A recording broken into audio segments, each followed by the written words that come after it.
موضوع امروزی برنامه افتاب مهربانی وقتی کاسه صبر لبریز می شود عنوان گرفته است.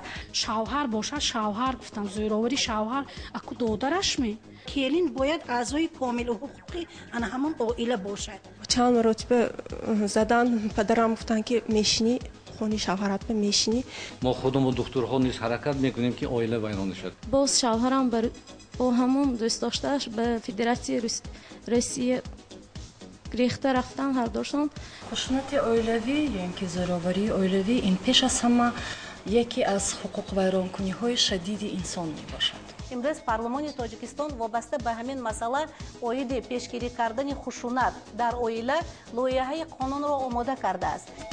زوراوری نسبت زن در عائله اون رو چگونه پیشگیری کنیم؟ این موضوع بحث نوبتی برنامه آفتاب مهربانی بود. شام پنجشنبه سنه 16 آگوست ساعت 20 در سیمای مستقل یکم تماشا کنید.